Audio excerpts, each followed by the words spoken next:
with the SSA Chicago Summer Series today with our Mid-Summer Classic Preview Show. Joining me again, as usual, Jerry Brown. Jerry, how you doing today? Hello, how's everybody out there?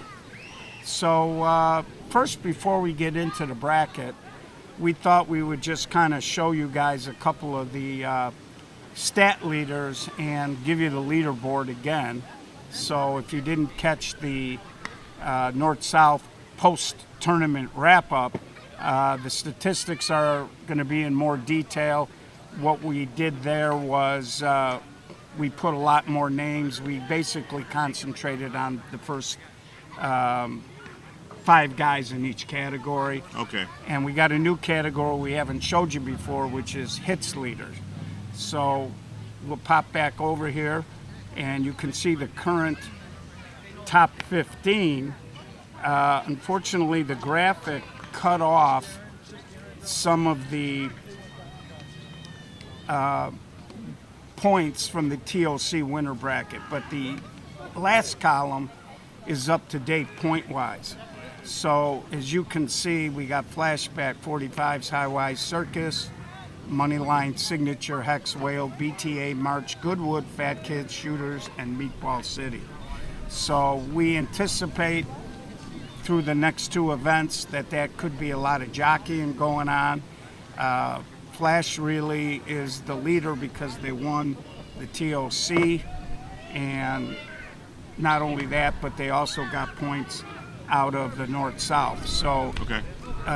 That's why they got the 35. You can see 45s won that tournament. They got the 30-point boost. High-Wide finished second. They got a 20-point boost, and that's basically what happened to Circus, Signature, and Hex.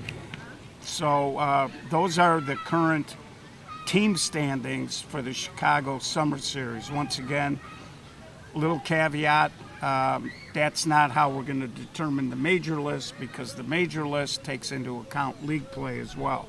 So these points don't reflect overall season totals when that's included. So a team, let's say in the 5-hole or 7-hole with points, and let's say they went to Midsummer, they quite possibly can jump over and get second, third, if not first. Sure, because every team gets 5 points just for entering. Let's say Moneyline won the tournament. They're sitting at 54 points right now. Okay. So they would get 5 for getting in, 59. Let's say they went clean and they won 6 games. They would get another, 5 times 6, 30 points. And then they would get another 30 points. So they could very possibly... 65 points. They could quite possibly end up leading next week. Yeah.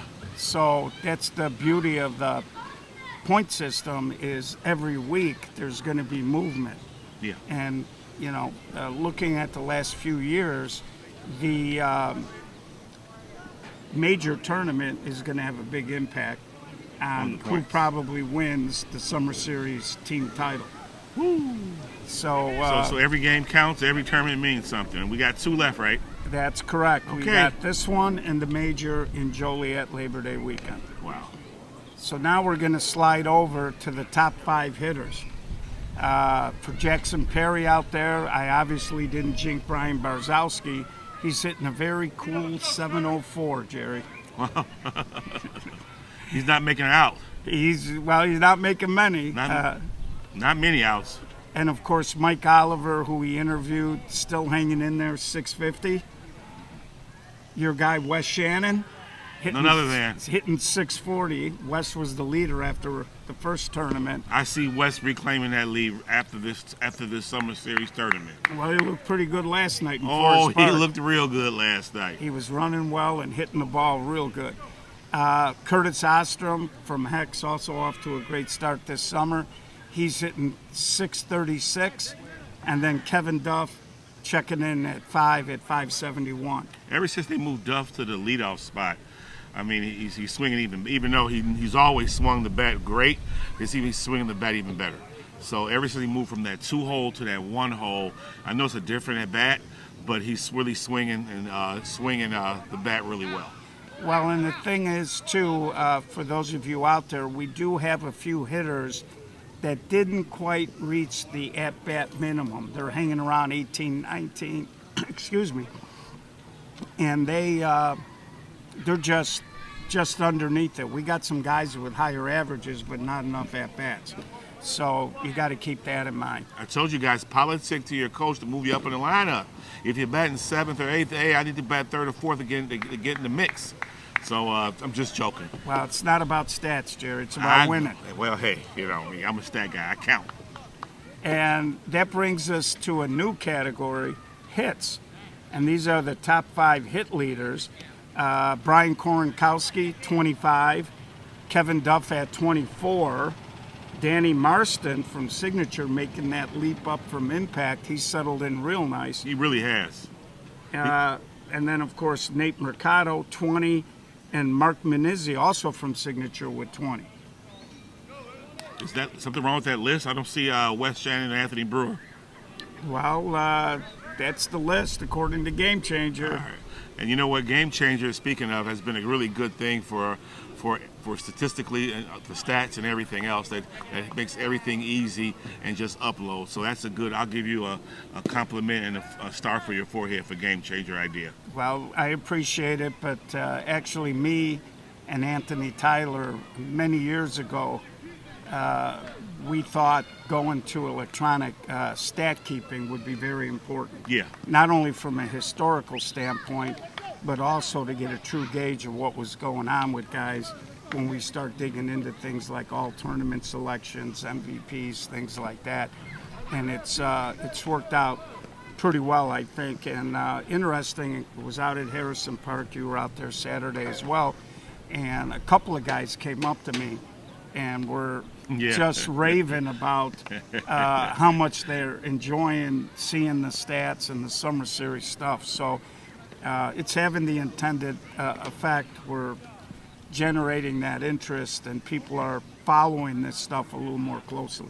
Yeah, I would like to also, on a side note, thank the scorekeepers who run the Game Changer, and you guys are doing a tremendous job. So to give you guys a little nugget, I really appreciate it. We really appreciate it. SSA appreciates all what you do. So we're going to move on to our next stat category, and that's runs batted in. And, you know, at the top of the list, Tim Koronkowski, leading the pack at 19. He's pretty much led it most of the summer.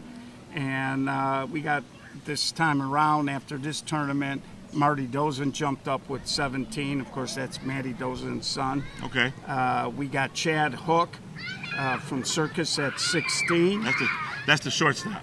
That's the shortstop from Iowa, correct. And Chris Stout, another money line guy, checking in with 15.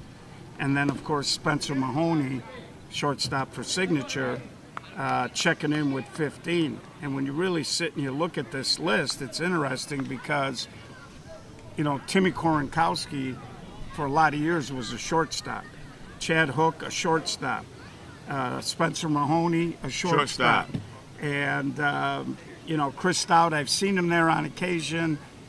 You know, they don't play him there on a regular basis, but some shortstop experience. So it's interesting we have all these shortstops driving in runs, where in years past you didn't expect the shortstop to necessarily drive in runs. They were there to catch the ball.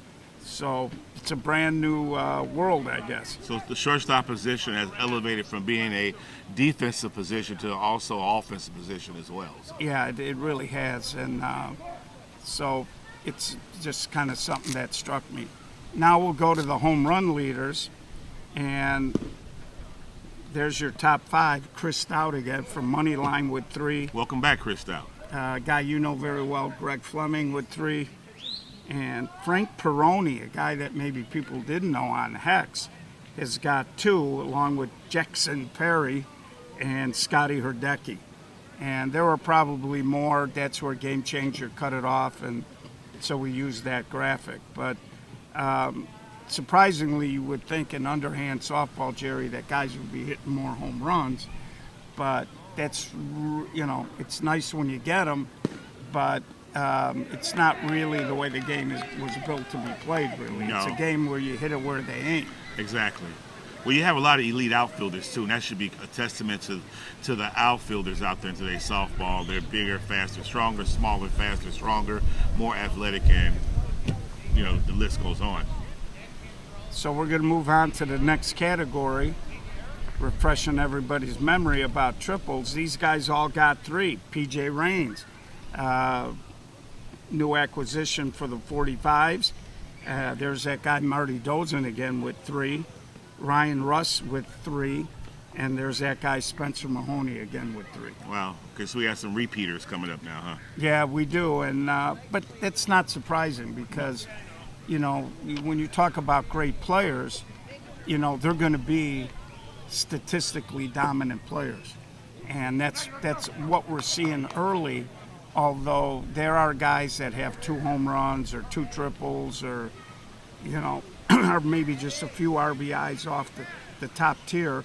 So that's all stuff that with 2 more events, I expect to start maybe seeing some additional new names on the list. Question. So let's just say one of the players or one of these major players are trying to struggling a little bit. And as a former manager of Mudville, which you mentioned once or twice, and you mentioned for Flash, how would you handle them? And would you move them in the batting order down, or would you just keep them where they're at, just let them ride it out, or what would you do? How would you attack? Let's just say someone. I don't want to put the Maluka on anybody, but someone going over for the last 8 or 9 at bats. Well, I think first of all you got to know the kid. Okay, I always was a positive guy.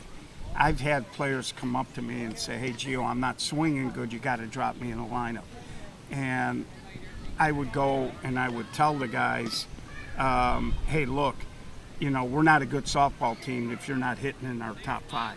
Okay. And I would say, "Just relax. You're okay." And most of the time, that would spur the kid into kind of getting it in gear a little bit, and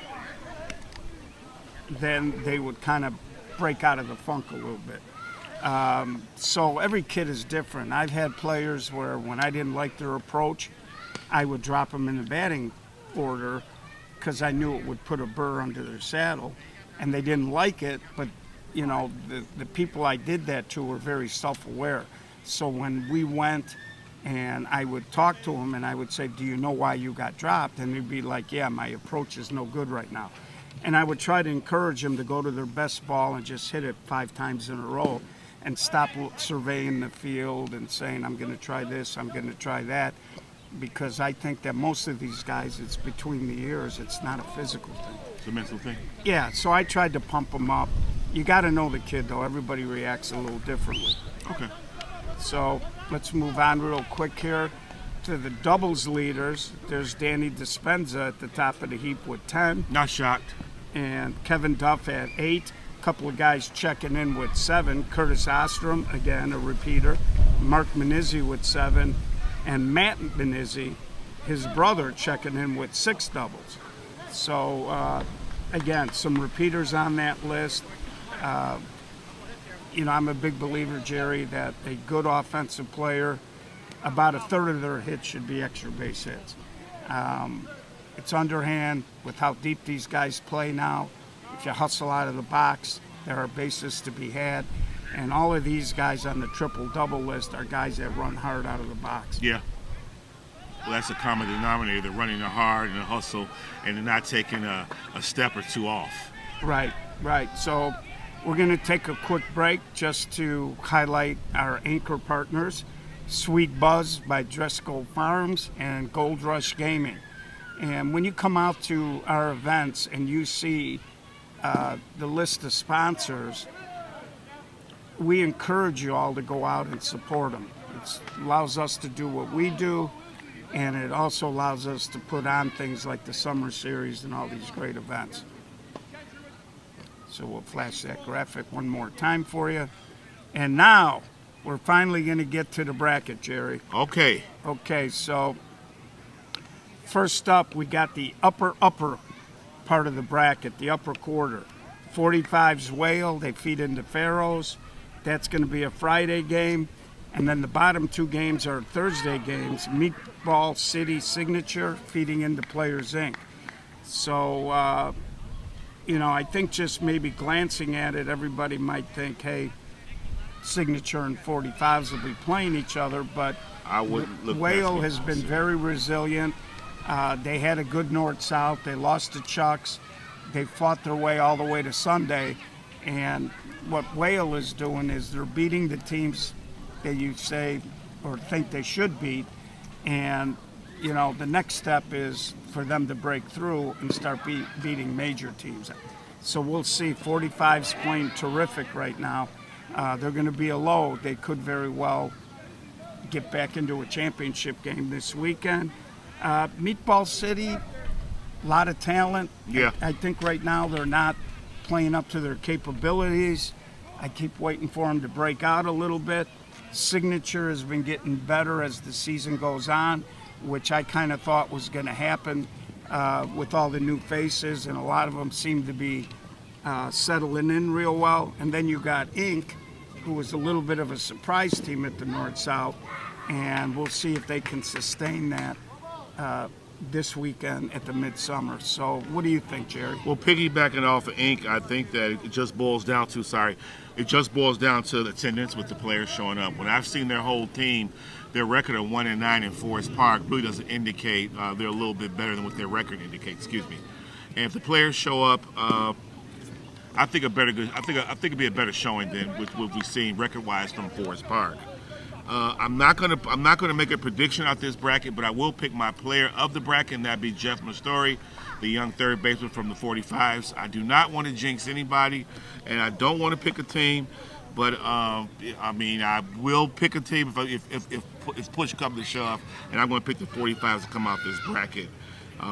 Jerry Brown going out on a limb, folks. Yeah, really going out on a limb. 45s are playing the best. The 45s are undefeated in Forest Park. The 45s are undefeated in Melrose. So they really have not lost a league game in 2 months. So I see them, they're gelling well. I see things are going in the right direction for them, as well as Signature. So the Signature Meatball City game will be very interesting for me. And that's the game in this bracket I would love to watch. Yeah, I think that's kind of...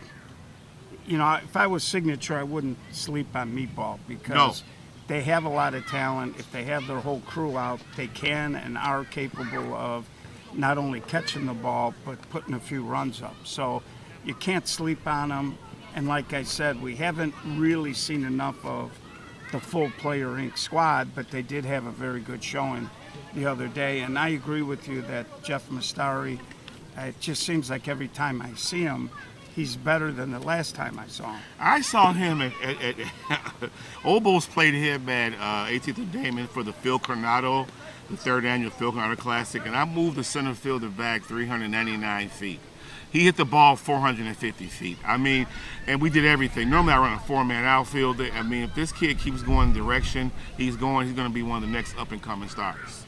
Well, I think he's already up and coming. Okay, so now he's half a star. He's got all the tools and great genes, so hopefully you didn't malook him. So now we go to the lower quarter of the bracket, and we got March and Traffic squaring off on Thursday, and they're going to feed into the defending champs, BTA. Woo! And then on the bottom quarter, we got 10 Deep and High Y. Winner feeds into Dynasty. And, March has been sneaky good this year, Jerry. I think you can't sleep on them. They got a lot of guys that are not greedy hitters. They can throw line drives out there all day. And they're a very, very talented ball club. Traffic, young. They've been very competitive. They're still learning how to win, but I think Nicky's got a good crew there, and he's bringing them along. And BTA 1-2 last night out at Forest Park, including a pretty exciting back-and-forth game with Hex last night, and then they kind of had a neighborhood game, and they kind of laid it on the Pharaohs a little bit. But they look like they're starting to play better. And, of course, when Wes is there and he's motivated and wants to play, they're very tough to handle. Yeah, BTA is like they're the defending champions, and one of my players that doesn't get enough credit off BTA is Lil Ron. If you noticed yesterday, moved him from, I think he was batting in the middle of the order. Now he went to the top of the order with him and Little B and Cap and Tommy. That's a lot of speed up there. And when Wes is motivated, and which he does for tournament time, he's something to see. You know, he's must see TV. And mentioning Wes, he is my player of this bracket. Well, And- what I like is that they took JoJo and they finally moved him up in the lineup, and now they got a little more thump in the middle of their lineup. Before, he was hitting 8, 9, or whatever they had him at, and for really the best true power hitter they got on that team, that was a little too low. Okay. I could agree with that. I mean, when JoJo, he's a lefty and he's crafty. He's been around. Matter of fact, I think if I remember, last year he was the MVP of the B Nationals. I don't know if it was yeah, it might have been last I think year. last year. So, Yeah. so he's had some very good history in SSA and softball. So JoJo moving up is more for them to feed off of, and he could be an RBI machine. And then we get to the lower part of that upper bracket. 10 deep, high Y, winner feeds into Dynasty. 10 deep has been better than they've been recently. Yeah. I think Maurice and Reggie are doing a nice job. I like the fact that they have a lot of structure on that team, and they are competing well.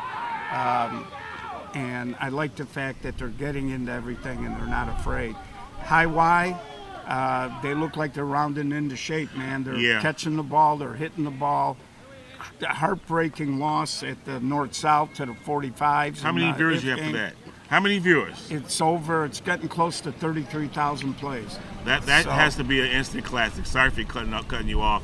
That High Y45 championship, those two games were probably some of the best two games of softball I've seen outside of Obos in the last 5 years. I thought you were going to say Mudville, but no Mudville the last 5 years. But anyways, I agree. Very talented club, and they're confident in what they do. And they're very smart in what they do. Yeah. And I made the comment that they might be the best wind-blown-in team in softball. A lot of team speed. They'll move guys. Even their best players will advance a guy and give themselves up when it's necessary. And I really like what Travis and Kelly are doing over there. And Sharif is involved with that as well. So I like them. Dynasty, well documented, all the players they've lost the last couple of years. They're starting to play a little better. They got 45s and flashback tonight, so nice warm-up heading into the weekend, I guess. That's how you do it. You want to see what you got, and it's a plus either way. So that'll be interesting as well. And, I guess if you just looked at it on paper, you would think BTA would be playing High Y come Saturday, but again, that's why we play the games. Yeah, that's exactly why you play the games. And I want to expound upon March. And there are two guys, and you made a comment on one of your lives. There are two older players on March. Oh yeah, the geriatric. That's what I could. Yeah, So because of Tommy Lentine and Chris Miller. Yeah, so I like that. So if it's a team that I have a little heartfelt for, would be March. But I see BTA or High Y coming out of this. Okay, now we go to the lower bottom half of the bracket, and this is on the upper portion of the bracket, I believe. We got Goodwood playing flashback, feeding into the Demons, and then we got what might be the best first round game of the tournament, Friday, baby. Chucks versus Moneyline, feeding into the Fat Kids. And flashback, they miss a lot of guys during the week, but they're still winning a lot of ball games. They've had two very good tournaments where they haven't had their complete team out for, again, a deep roster, and it should be interesting to see what happens. Goodwood played very well at the North-South. Yeah. They're much improved this year. I know Steve Burke was like, man, we're not playing as well as we should be, but I thought they had a real nice weekend at the North-South. So if I was Flash, I wouldn't sleep on them. I wouldn't win it all either. And then we got the Demons, who won the A No Glove last year, and they get the winner of that game. Demons have they've played tough in a lot of games. They got a good crew over there. My guy Pete Carell on the Demons, and of course Little B, Brandon Alvarado. Who in a lot of ways is the emotional center. Those two kids, and they got one of my favorite young outfielders, Isidro Di Santiago. You just like saying the name. I do like saying the name. Just like saying the name. It's like Jackson Perry. How can you not like saying the name? But I like Isidro. Very quiet player. Got a cannon. Plays a very good outfield, and he's starting to really, really improve as a hitter. So I like that group. And then Chucks, it'll be interesting to see, of course, Kyle Simpson out for the year, tore his Achilles. Yeah, I'm sorry to hear about that. Yeah, at the North-South. And another guy just as important, Schrage. He tweaked a quad, I believe it was, and he said he thought he would be, or it was a hamstring. He told me at the North-South, he thought he'd be back for the midsummer. So we'll see what kind of physical shape they're in. We'll keep our fingers crossed. Yeah, and I know they were a little disappointed in their performance at the North-South, but the injuries took a toll. So I expect Chucks to come out firing on all cylinders. Money line, they've been getting progressively better. They got a lot of kids swinging the bat good there. They have the capability of putting up big numbers. They were down 8-0 to Circus, and they came back and they won that game 16-11. And that's why, and I'll be the first to admit, I walked away from the game thinking the game was over, and that's why you play a full 7. And when I walked back and found out, I said, what happened? And so just a FYI, you play the full 7 players, and you go and you grind it out, and you take it from there. Well, the funny thing is, Patty Caputo now is helping Money line out a little bit, and I walked up to Pat because he was over near the backstop area, and I said, what the heck's going on? And this is when it was 8-0, and Pat looked at me and he said, game's not over. And sure enough, they came back and they won that game. Fat kids, they're playing a little bit better. It's just a question of, on a given night, will they catch the ball and will they, perform?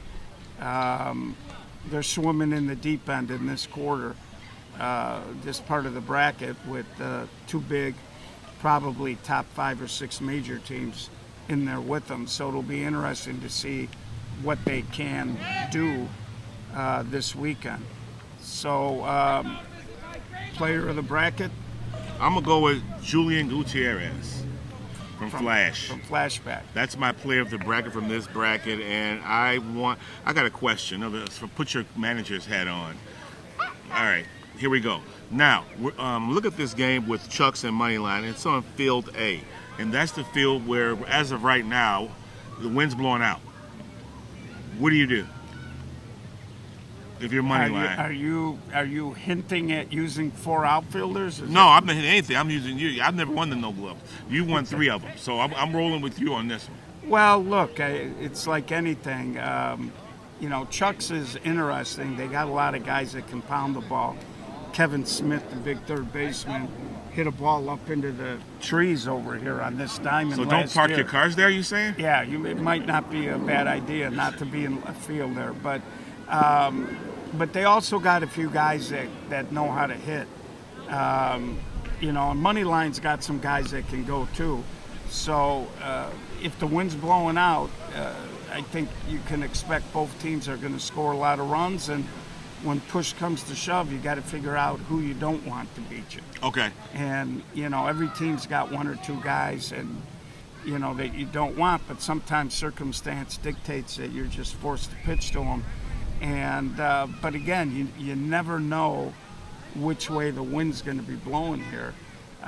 Sometimes it'll be blowing in on this diamond, and it's hard to score runs. Right. And a few weeks ago, we were out here for one of the tournaments. It might have been the Cinco. No, it was a league game. And I did a game with the wind blowing in on field B. And Signature put up like 15 runs. And then they came down here to field A with the wind blowing out, and they got beat 4-2. I think Iron beat them. Yeah, so you never really know what's going to happen. Sometimes guys, they get in their head, the wind's blowing out, I'm going to go long, and they force the issue, and they end up popping up or topping the ball. Okay. So the best thing to do, wind blowing out, just take your natural swing. If you're a power hitter and you take your natural swing, the ball will go. All right. So that's going to bring us to... You're giving advice at no charge, too. Yeah, I am. And I'm normally very expensive. But so now this says lower upper, it's really lower lower.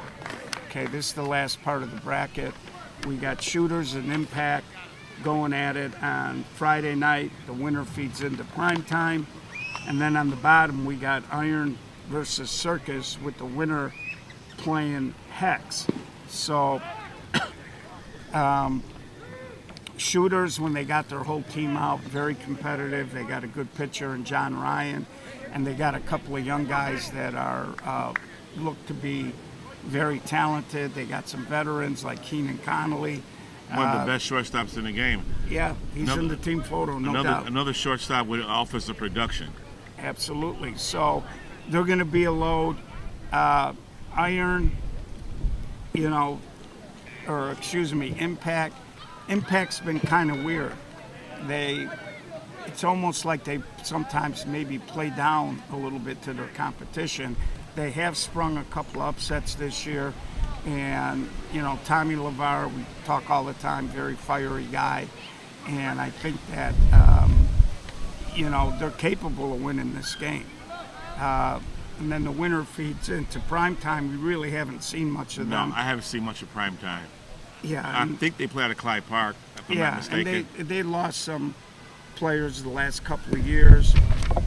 Kudos to them for jumping in and wanting to play in the midsummer. So that's going to be a game where I can't really handicap it for you. No.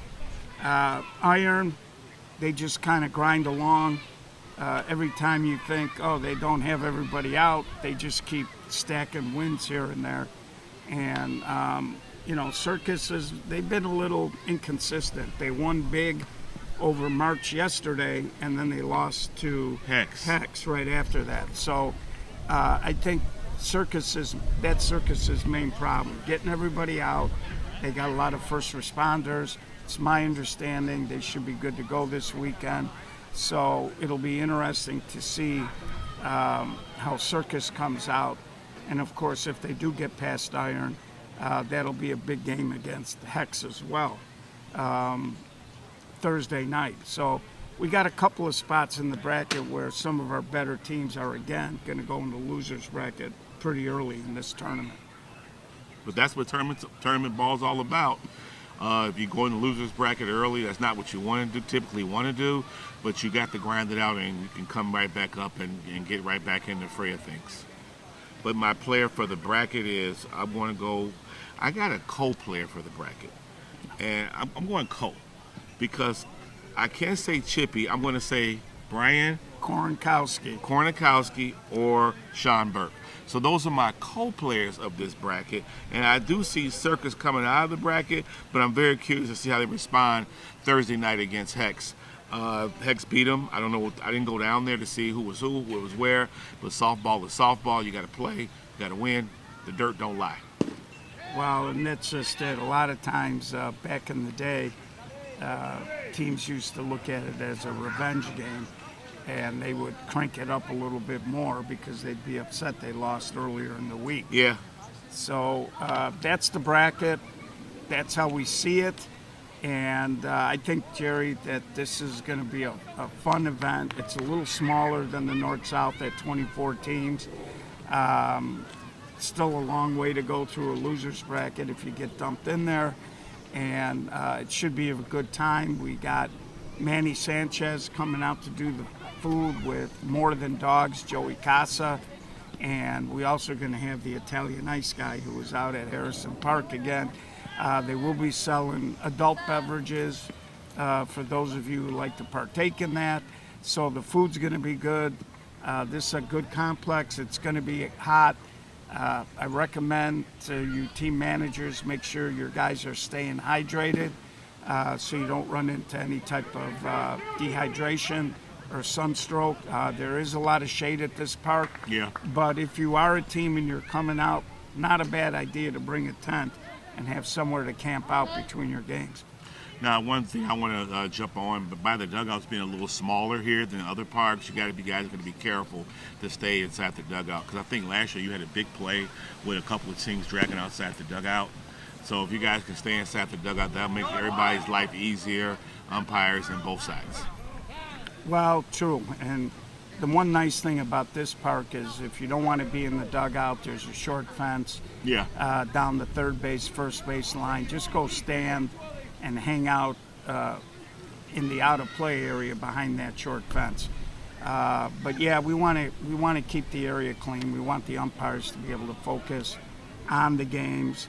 And Thursday and Friday will be interesting, Jerry. It's going to be 1-on-1 count just on Thursday and Friday. Okay. So if you're coming out here, be ready to swing the bat.